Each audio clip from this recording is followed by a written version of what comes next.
Bonjour, aujourd'hui je fais cette petite vidéo pour vous donner quelques informations concernant les forces de l'ombre.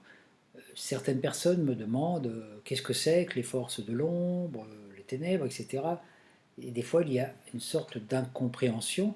Donc en éclaircissant un petit peu le sujet, ça peut aider à mieux comprendre le processus. Il faut tout d'abord savoir que toute étincelle de vie dont vous êtes, chacun d'entre vous est une étincelle de vie, moi je suis une étincelle de vie, il y en a d'autres sous d'autres formes, etc. Donc chaque étincelle de vie est née au sein de la source, avec un savoir théorique, un savoir de tous les potentiels. C'est donc cette connaissance divine, quantique. Par contre, toute étincelle divine doit passer par une phase d'expérience pour transformer le savoir théorique en savoir pratique par l'incarnation, c'est-à-dire connaître pour être. Si on veut connaître la vie sur Vénus, il faut prendre une forme adaptée à la vie sur Vénus, expérimenter la vie sur Vénus sous cette forme, pour pouvoir en tirer une connaissance pratique, adaptée. Donc, chaque étincelle de vie est amenée à s'incarner sous différentes formes, dans différents univers, sous différentes planètes ou différentes étoiles, pour acquérir, se créer ce qu'on appelle une âme, une banque mémoire, contenant toutes ces informations qui va lui permettre d'évoluer au niveau hiérarchique et qui va lui permettre petit à petit, de marche après marche, de monter les marches de l'évolution. On ne peut pas atteindre le haut d'escalier, la 12e ou la 15e marche, si on n'a pas commencé à monter la première. Et nous, en tant qu'humanité, nous sommes à la première marche de l'évolution. C'est-à-dire qu'au-dessus de nous, nous avons d'autres règnes. Nous avons le règne angélique, archangélique, les princes, les vertus, les puissances, les dominations, etc. Donc il y a en tout 10 hiérarchies.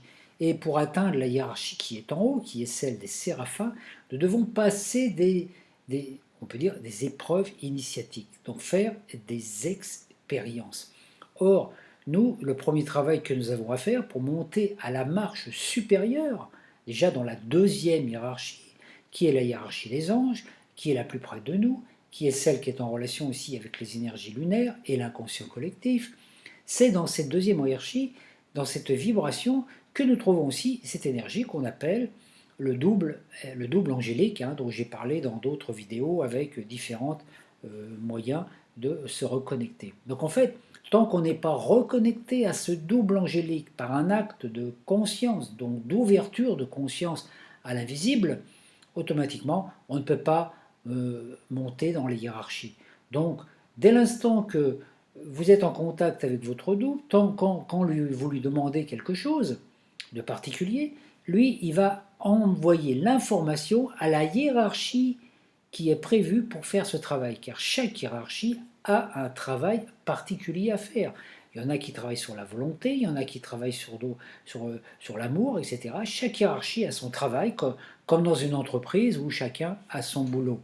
Et chaque hiérarchie est donc à même de faire ce travail. Donc votre ange va, par l'intermédiaire du cœur des anges, envoyer cette information à la hiérarchie, qui va vous renvoyer une information à votre ange, qui va vous la renvoyer. Mais on ne peut pas atteindre les hiérarchies divines de haut niveau sans être passé par cette initiation. C'est un petit peu se leurrer de croire que parce qu'on va finir notre expérience terrestre, d'un seul coup on va se retrouver des super-héros, des super-anges dans d'autres mondes. Il y a des étapes évolutives, donc on est, voilà. Donc l'individualisation se passe par l'expérience, se créer une âme pour devenir un jour créateur, parce que nous sommes amenés, en tant qu'étincelle de vie, à participer un jour, dans le temps, à la création d'une planète, d'une étoile, d'un univers, et même la gestion d'une humanité en tant que Dieu. Vous avez déjà entendu parler de cet adage « connais-toi toi-même et tu connaîtras l'univers ». Or, il faut savoir que personne ne peut vous connaître qui vous êtes si ce n'est vous-même. Peu importe ce que pensent les autres, peu importe ce que vous avez appris dans les écoles, dans les livres, dans les diplômes, chacun se définit par ses actes. On est venu donc dans ce monde pour expérimenter ce qu'on n'est pas, limité, mortel, pour découvrir ce qu'on est, illimité, immortel, et après définir qui on est. Donc le but, c'est de nous co-créer nous-mêmes. Agir en conscience, grandir en connaissance, cela demande du temps, des efforts. Personne n'y échappe. Et ceux qui aujourd'hui œuvrent en tant que hiérarchie dans les hauts plans sont passés par des expériences identiques à nous, ça ne veut pas dire identiques au niveau humain, mais ils sont passés dans des formes et peuvent évoluer pour grandir en connaissance.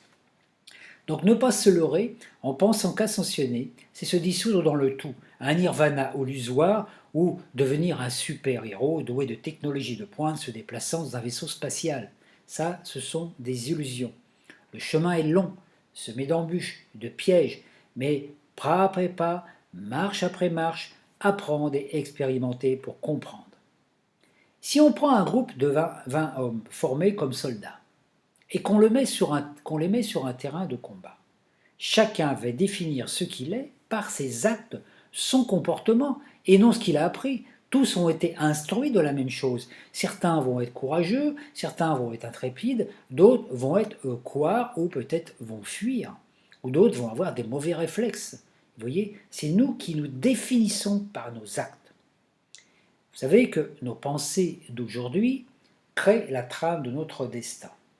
Chaque pensée d'aujourd'hui crée une réalité, un scénario dans le futur, dans un futur ascensionnel, dans un autre monde, dans la vibration angélique, et cette information revient vers vous pour vous inciter à accomplir le scénario qui a été visualisé. C'est-à-dire que si aujourd'hui vous pensez que vous pouvez manquer d'argent dans quelque temps, automatiquement vous créez cette réalité dans le futur. Et ce futur va vous influencer pour que vous fassiez les actes pour que cette réalité que vous avez imaginée devienne réelle. Donc vous allez être dirigé inconsciemment vers ce travail. J'ai expliqué cela dans ma vidéo comment communiquer avec le double, comment justement éviter de se faire piéger par ça. Donc c'est important d'apprendre à nettoyer toutes ces choses qui sont à nettoyer en nous. Voilà. Et donc à chaque fois que vous avez, par exemple, si vous avez une rancune, imaginez que vous avez une rancune envers quelqu'un, que vous voulez vous en libérer parce que ça vous empoisonne l'existence et naturellement ça fait des obstacles dans votre vie. Vous allez contacter votre ange sous forme de méditation ou de reliance et vous allez lui dire « Bon, j'ai décidé de pardonner à cette personne, etc. » Donc vous allez faire le travail de pardon intérieur.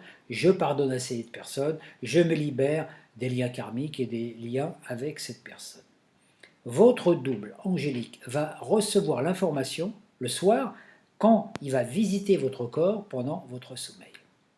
Et il va, le matin, renvoyer cette information à votre soi causal au niveau du soleil qui va lui enregistrer l'information. Voilà, Christian a demandé de se libérer, par exemple, de telle rancune envers telle personne. Le soi lui va redonner une information à l'ange et qui va vous la ramener dans le corps pendant la nuit prochaine ou même pendant la journée et va vous permettre de vivre ce qu'on appelle une épreuve. C'est-à-dire que pour qu'une chose soit concrétisée, il faut qu'elle se matérialise dans le plan physique. Alors comment cela va-t-il se passer? Simplement, cette personne auquel j'ai demandé pardon, il va se passer quelque chose dans ma vie qui fait que je vais soit la rencontrer, soit on va me parler d'elle, soit il y a un événement qui va me rappeler sa présence, etc. Et ça va être le ressenti que j'ai dans mon corps au niveau émotionnel et réactionnel, instinctif, quand je vais entendre parler de cette personne, c'est cette réaction, c'est cette sensation qui va déterminer si j'ai accompli le pardon ou pas, ou si au fond de moi c'était juste mental, mais qu'en fait je n'avais pas vraiment pardonné, parce qu'il y avait encore du ressentiment.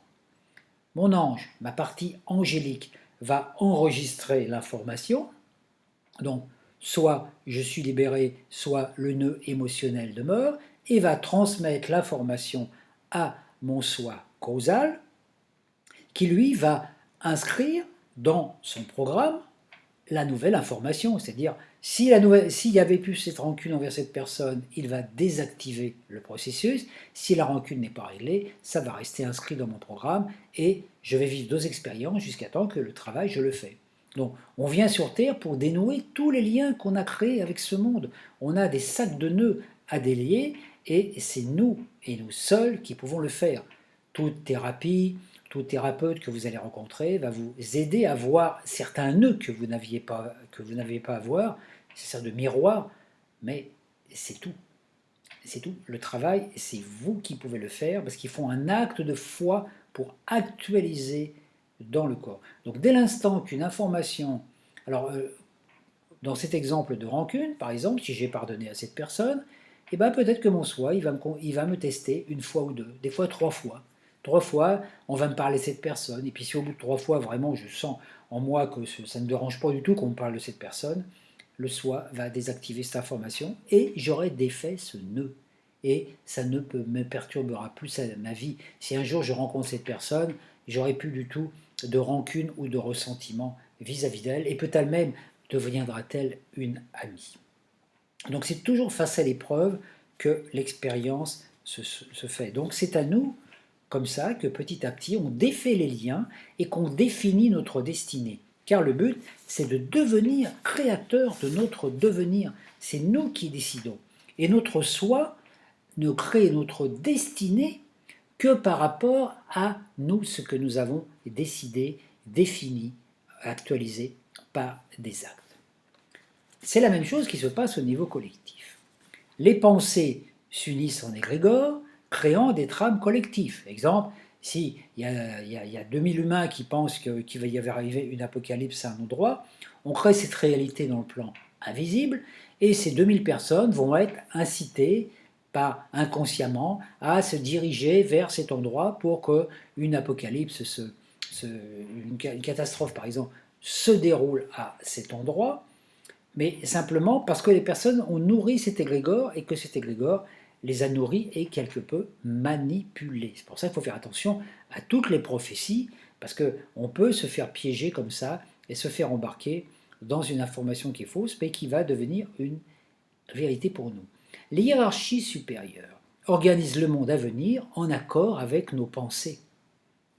Soit un monde technologique, robotique, un paradis ou un enfer. C'est nous qui décidons, pas eux. Ils ont créé le monde. Ce monde, c'est nous. Donc c'est très important de prendre conscience de ça, parce que des fois on a pensé, ah les hiérarchies divines, ils organisent tout avec la perfection, etc. Non, les hiérarchies divines, ils sont sur un autre plan, et ils accomplissent ce que nous leur demandons. Si nous imaginons aujourd'hui que la Terre du futur sera une Terre complètement pleine de chaos, ils vont créer cette réalité, non pas parce qu'ils ont décidé à notre place, c'est parce que c'est nous qui, agents sur la Terre, avons décidé cela, inconsciemment, souvent. Donc, il faut faire attention parce que toutes les croyances spirituelles, religieuses, sociales, politiques, scientifiques qui tendent à nous imposer leurs lois, hein, on nous dit ce qu'il faut manger, ce qu'il faut boire, comment est Dieu, ce qu'il faut faire, etc. Tout ça, il faut l'éradiquer complètement. Agir à partir de sa propre loi d'action. Écouter son intérieur. Et c'est ce que je disais tout à l'heure, si vous avez été formé pour combattre et que vous êtes sur un terrain de combat, ce qui va définir qui vous êtes, c'est quelle action vous allez faire au moment où le combat va commencer. Et notre vie de chaque jour est un peu ça. C'est pas la vie n'est pas un long fleuve tranquille. Hein, voilà. Le monde tel qu'il est donc résulte de nos pensées. Nous sommes tous intriqués, responsables, tout comme chacun d'entre nous a le corps adéquat à son expérience. Le corps physique actuel est la matérialisation de nos pensées antérieures construites avec nos mémoires, et nous sommes venus avec ce corps parce que nous avons quelque chose à faire avec celui-ci. Nous venons ici-bas avec une partie du bagage karmique à nettoyer. Nous partons d'un point donné pour aller à un autre. Mais nous pouvons prendre la route longue ou la route courte. Ce qu'on vit sur le chemin résulte de nos choix, souvent inconscients, des choix qu'on a faits avant notre naissance. Mais quand nous avons atteint notre but, un autre point de vue à explorer nous est montré. Hein, c'est-à-dire quand on atteint une marche, on peut accéder à une autre marche, on s'aperçoit qu'il y a encore autre chose à apprendre sur un autre plan encore plus loin. Mais on ne peut pas accéder à la troisième marche ou à la cinquième marche tant qu'on n'a pas fait la première marche. Et quand on a atteint une marche, c'est en aidant ceux qui sont dans la marche inférieure, dans ceux qui ne savent pas certaines choses, à accéder à la marche où on est, parce qu'on en a fait l'expérience, que ça nous propulse à la marche supérieure. Nous expérimentons donc le bien et le mal et nous devons trouver le juste milieu. Nous ne connaissons l'un par l'autre. Nous ne connaissons le froid que parce que nous connaissons le chaud. Nous ne connaissons la santé que parce que nous connaissons aussi la maladie. Or, dans le plan astral dans lequel nous sommes, deux forces se nourrissent. Deux forces de l'ombre se sont installées pour un petit peu fausser le programme.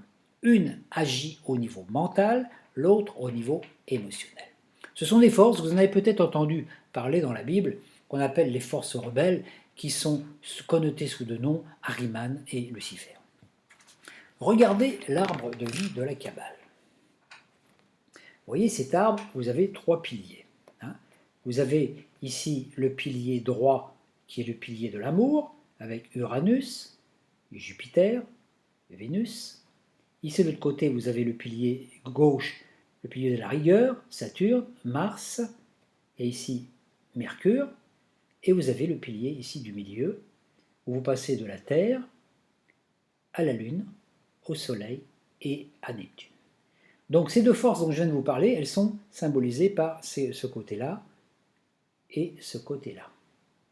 Et le travail, c'est d'atteindre la voie du milieu, la voie du juste équilibre. Donc évoluer en utilisant les deux capacités des deux piliers sans tomber dans l'excès de l'un ou l'excès de l'autre, qui sont les forces qui nous amènent à ces déviations. Le but, c'est d'atteindre la source, ici, qui est en nous. Ici, le soi causal, nettoyer le plan inconscient et passer par là. Donc dans cet arbre de vie, vous voyez, vous avez donc à droite, vous avez ici la planète, ici donc Jupiter. Ici vous avez, la planète, ici Uranus, voilà. Donc donc maintenant on va regarder les piliers un par un. Le pilier de gauche, qui est régi par Saturne, Mars et Mercure, et le pilier de la rigueur, c'est le pilier des intellectuels, des hermétistes, des gens qui étudient beaucoup. C'est le pilier qui amène à la sagesse, à l'érudition. C'est le pilier aussi de la technologie de pointe, de la robotique, de l'informatique, de l'intellect à outrance qui peut être dominé par le moi limité. C'est là que les forces rebelles martiennes, coupées du féminin sacré, nous amènent à justement travailler avec une technologie de pointe, mais coupée de la réalité. Vous voyez, par exemple, l'ordinateur est un outil intelligent qui nous rend plus bêtes quelque part. Il fait tout à notre place, il choisit, il décide, il oblige. Regardez le téléphone portable, à quel point cela nous rend dépendants. C'est vrai qu'un téléphone portable peut, la plupart du temps, calculer à notre place, trouver un itinéraire par le GPS et tout ça, mais ça nous empêche de développer, d'utiliser notre cerveau. Et quand nous nous déplaçons en automobile que par notre GPS, quand le GPS tombe en panne, on est incapable de se retrouver parce qu'on n'a pas vu que dehors il y avait des arbres, il y avait une rivière, il y avait une maison, on ne regarde plus. Donc on est complètement dépendant d'une technologie, surtout dans une auto, vous voyez, qui nous amène à sans mon GPS, je suis paumé, je ne sais plus me repérer. Voyez, ou alors je ne sais plus écrire parce que je n'écris que des SMS, ou je ne sais plus compter par moi-même, ou je ne suis pas capable. Vous voyez, donc le téléphone, c'est un outil intelligent, mais plus on a un outil intelligent dans la main, plus on est bête. Il faut s'en rendre compte parce que plus on est dépendant. Et si on n'a plus cet outil entre les mains, ça, c'est une force très ahrimanienne. Vous voyez aussi, par exemple, les pensées permanentes, les pubs, les livres, les fausses infos. Toute la journée, vous êtes saturé d'informations au plus ou moins mensongères, qui passent par le biais des médias, etc.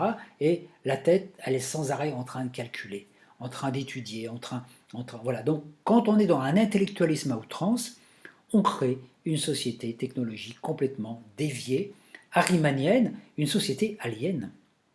Saturne, à l'excès, apporte les doctrines religieuses, la religiosité, le despotisme politique, la rigueur. Saturne, c'est le seigneur des anneaux qu'on retrouve dans la saga de Tolkien, hein. Saturne, c'est enferme, oblige, contraint. Tout ce qui est contrainte vient de Saturne. En dessous, vous trouvez Mars. Mars, c'est quoi? C'est l'armée, c'est le sport, hein, le sport. Aussi le sport obligatoire, vous voyez, le jogging. Hein. On a besoin d'avoir des muscles durs, de faire la guerre, c'est la discipline, les appareils de musculation électrique, hein, dépendance. Dès qu'on se dit « Ah, il faut que je fasse 1 heure de jogging aujourd'hui, etc. », on s'oblige à ça parce que le médecin nous l'a dit, on a lu ça dans un livre. On est dans une contrainte, on est en conflit avec notre auto, on ne le fait pas avec joie, on le fait parce qu'il faut le faire. Et ça nous amène à ça. Donc quand on a un corps qui est trop musclé, trop rigide, avec des muscles très durs, on est complètement dans la cristallisation et on est piégé. Vous voyez, donc on travaille sur le corps, mais en même temps on se fait piéger par l'intellect.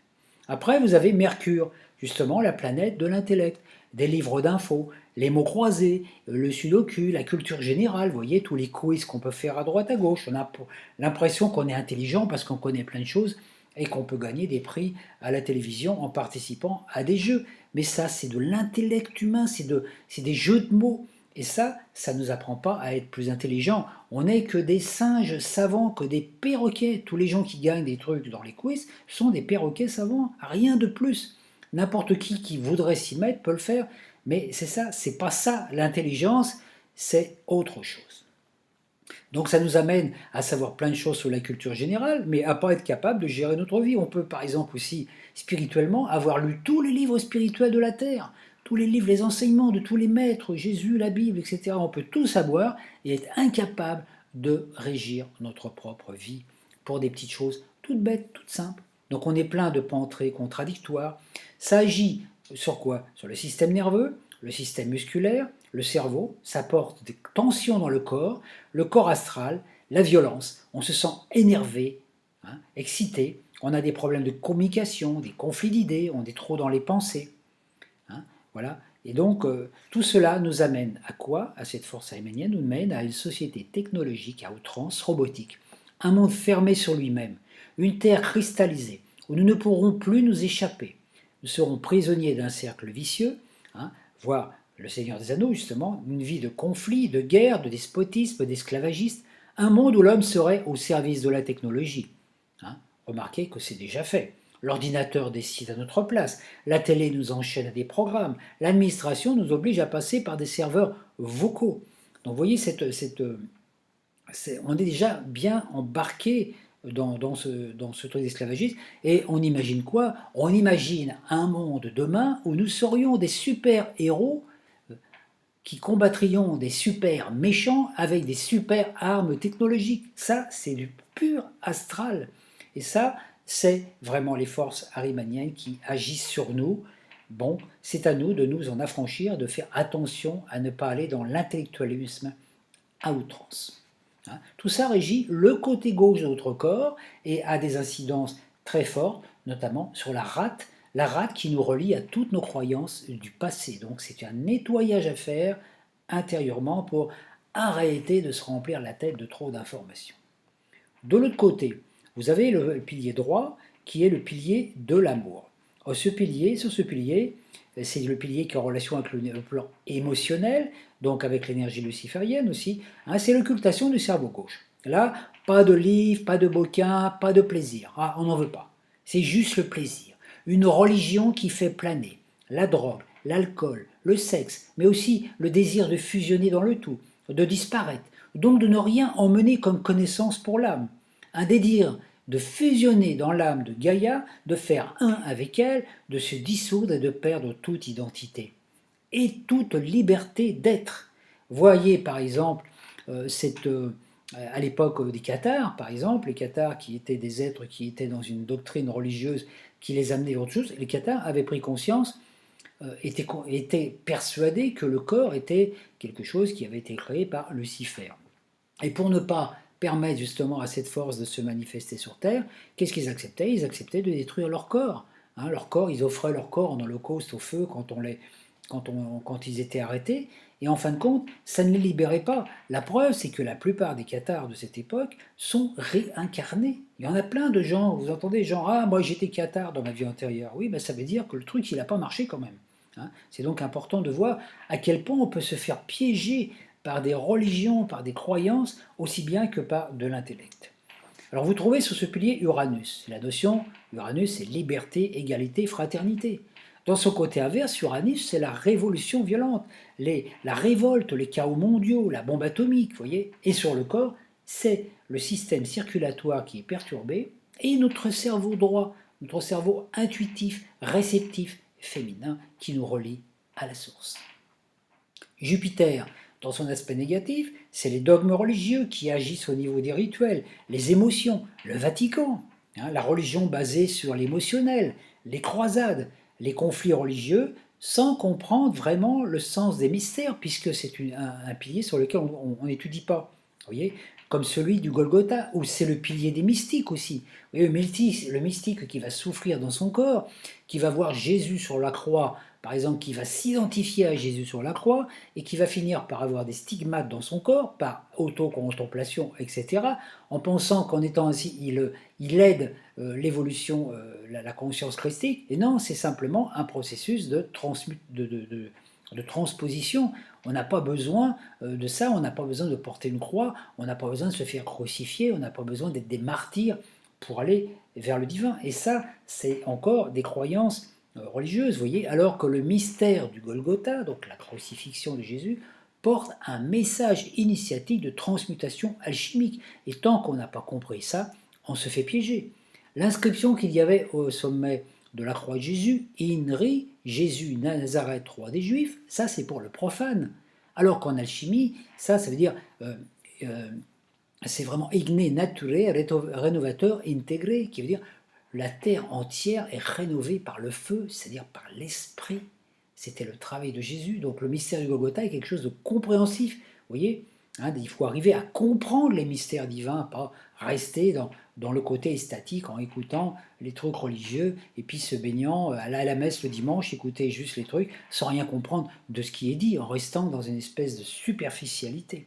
Vous voyez, hein. C'est Jupiter amène, on s'abandonne dans une religion pour une autre, vous voyez, par exemple on est catholique, après on va être musulman, on va chercher autre chose, voilà, ou alors on se fait enfermer dans une secte avec un gourou qui vous dirige, hein. Donc les émotions collectives. Dans un autre plan, c'est aussi tout ce qui concerne les rave parties, par exemple, hein, les grands spectacles de hard rock ou de musique violente dans lesquels vous perdez conscience. Les gens, ils se font avoir par des musiques, ils partent dans un espèce de délire, et des fois, ça finit par de la violence ou parfois même des morts, hein. Donc le corps réagit uniquement là à des pulsions instinctives, un excès de sensualité ou un excès de contemplation aussi, des gens qui planent toute la journée, qui se prennent pour des anges ou pour des licornes, et puis qui au bout d'un moment n'arrivent pas à devenir plus conscients. À l'opposé de Mars, la discipline excessive, bah là le corps devient mou, gras, sans vigueur, comme celui d'un drogué qui est à moitié avachi. D'où une sensation de manque d'amour, qui est compensée par des drogues, la sensualité et le désir d'un paradis artificiel qui ressemblerait un peu à un camp de vacances, hein. Après, vous avez sur le pilier Vénus. Vénus, dans son aspect négatif, c'est la sensualité qui tire vers le bas. Un art sans conscience, des chansons et des musiques abétissantes, hein, comme il y a actuellement aussi quand même des musiques, bon, c'est pas très, hein, voilà. Vous avez les chansons trafiquées aussi, voire les musiques subliminales, hein, le culte de la beauté corporelle à l'excès, hein, les excès sensuels aussi, tout ce qui est dans l'apparence. Donc c'est la plongée dans l'illusion d'un paradis. Et c'est là qu'on se retrouve un peu, on imagine le paradis comme étant un petit peu le club méditerranéen où on passerait notre temps à siroter des limonades en regardant la marée. Vous voyez, les deux piliers, quand on est dans déséquilibre, c'est l'un ou l'autre. Et dans toutes nos vies, on se balade sur l'un et sur l'autre. À un moment, il faut prendre le milieu, les piliers du milieu, hein, pour éviter de tomber justement dans l'excès. Alors il y a certains qui, par la voie de la rigueur, arrivent à monter vers la source, par le pilier de la sagesse, le pilier de Saturne. Hein, ce sont les grands philosophes et les grands alchimistes, etc. Et puis il y a les autres qui arrivent par le pilier de l'amour, hein, les mystiques, les grands mystiques comme François d'Assise, etc. En même temps, mais l'idéal c'est de trouver le pilier du milieu, le juste équilibre. Et c'est-à-dire vous partez de la Terre et là vous arrivez à l'énergie de la Lune. La Lune c'est l'inconscient collectif. Premier travail, sortir de l'illusion. aller sur l'autre face de la Lune, ne pas se perdre dans l'imaginaire, les croyances, les rituels lunaires, sortir donc de l'inconscient collectif, trouver l'équilibre entre les deux piliers, l'intelligence et la sensation, équilibre entre le mental et l'émotionnel, être capable de voir le beau dans le vrai et le vrai dans le beau, étudier pour comprendre et vivre pour expérimenter. Par exemple, on peut très bien étudier par exemple la géométrie sacrée, et puis après, voilà, ça c'est le côté étude. Et puis après, on va faire peut-être dessiner, peut-être faire des mandalas, ou peut-être faire des vêtements avec comment je vais dire, avec un mandala dessus, ou des vitraux, etc. Parce que voilà, on va voir que c'est beau, mais en même temps, ça dégage une énergie qui est positive, complètement différent de toutes les peintures abstraites et astrales qui nous amènent à planer dans un espèce de fouillis inconventionnel qui nous amène, voilà. Alors que quand vous regardez la structure d'un arbre de vie comme ça, qui est une forme de mandala, il y a une restructuration qui se fait dans votre corps. Hein, il y a d'autres structures, ça c'en est une, il y en a d'autres, hein, certains vitraux d'église aussi par exemple, alors que dans l'art contemporain maintenant, vous avez n'importe quoi, vous regardez des images qui peuvent parfois vous déstructurent. Regardez tous les jeunes maintenant qui regardent sans arrêt des squelettes ou qui portent des t-shirts avec des têtes de mort et tout. Ben ça crée des réalités dans notre intérieur. Donc, quand on a atteint cet équilibre entre l'amour, Vénus, et l'intellect, Mercure, on monte vers le Soleil. On est en contact avec le soi causal, l'enfant intérieur. Il faut trouver après l'équilibre entre Jupiter et Mars, qui dans notre corps sont symbolisés par le côté droit Jupiter, avec le foie qui est régi par Jupiter, et de l'autre côté la rate qui est régie par Mars. Hein. Le passé et le futur. Et entre le passé et le futur, donc entre Jupiter et Mars, vous avez le présent, le centre du cœur, qui passe par le cœur et le plexus solaire. Et c'est-à-dire que là, vous allez avoir une certaine forme de discipline, Mars, hein, il faut de la discipline, il faut faire de l'exercice dans la vie, vivre, voilà, mais en même temps, sans excès. Donc, vous voyez, trouver l'équilibre, vivre voilà, une discipline sans excès et la joie de vivre, la générosité, le plaisir de vivre, le plaisir d'échanger des émotions, de la joie, ne pas rester tout l'instant fermé dans son intellect ou dans sa discipline, vous voyez, comme comment je vais dire, le sportif qui passerait son temps toute la journée dans un gymnase à faire du sport, etc., pour durcir ses muscles, et puis qui est incapable d'aller danser en boîte de nuit ou de parler avec des gens dans sa vie. Trouver le juste équilibre. Et quand on a trouvé le juste équilibre, automatiquement l'énergie se monte, va vers la gorge, et puis ici le cerveau, Neptune, et on trouve l'équilibre entre les deux parties du cerveau, réflexion et intuition. Donc ça active toute la couronne de notre corps. On est équilibré entre la sagesse et l'amour. L'amour, sagesse. Donc à partir de là, on sort de l'illusion, de l'enfermement.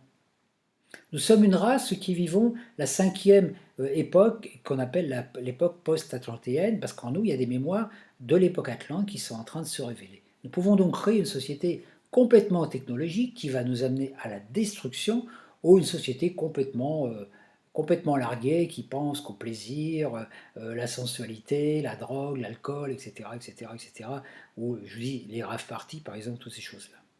Donc nous devons trouver l'équilibre. Puiser les informations dans les mondes angéliques pour mieux vivre notre vie. Décider ce qu'on veut être. Ne plus dépendre d'instances extérieures.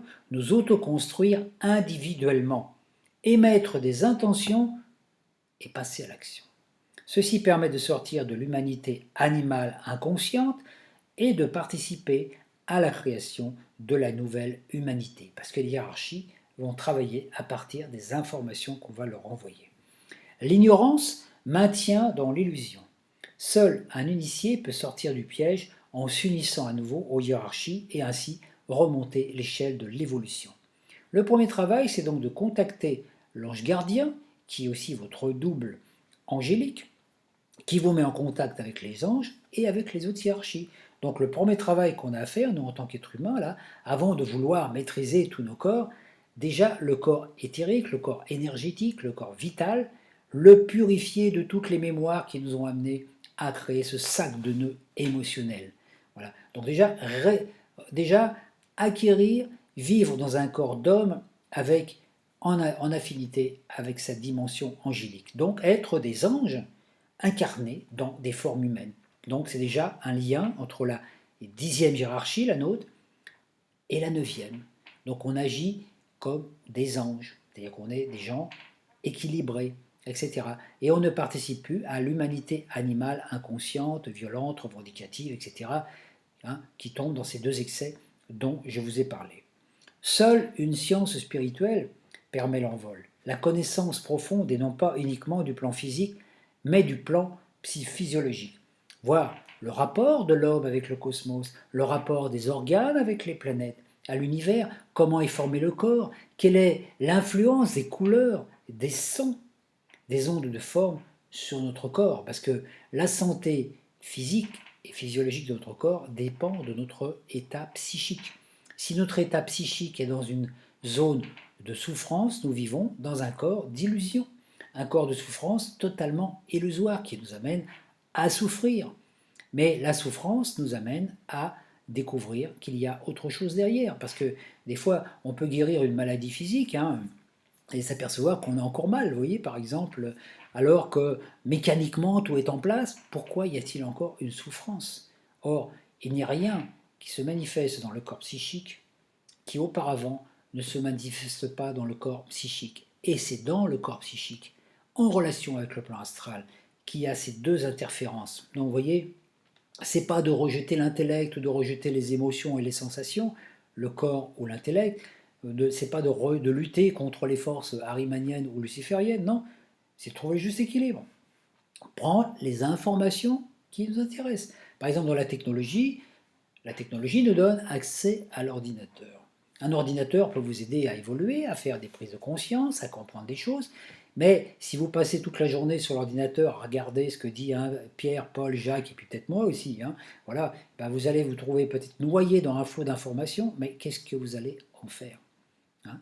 Après, vous pouvez aussi utiliser, partir aussi dans les excès de l'autre pilier. Vous voyez, le tout, c'est de dire, tiens, voilà, j'ai un ordinateur, ça me sert à travailler sur ma conscience. Hein. Comme moi, j'utilise l'ordinateur pour justement essayer de passer des messages, bon, on peut dire qu'ils peuvent peut-être vous apporter, du moins je l'espère, un petit peu d'éclairage, mais de ne pas tomber dans l'excès de toute la journée être sur l'ordinateur, etc., et ne plus vivre avec le corps ou même me perdre dans des fantasmes en pensant que je suis un extraterrestre de Sirius qui est venu sur Terre et puis que je suis là, je souffre, oh là là, parce que j'ai choisi, je suis missionné, alors je souffre, etc.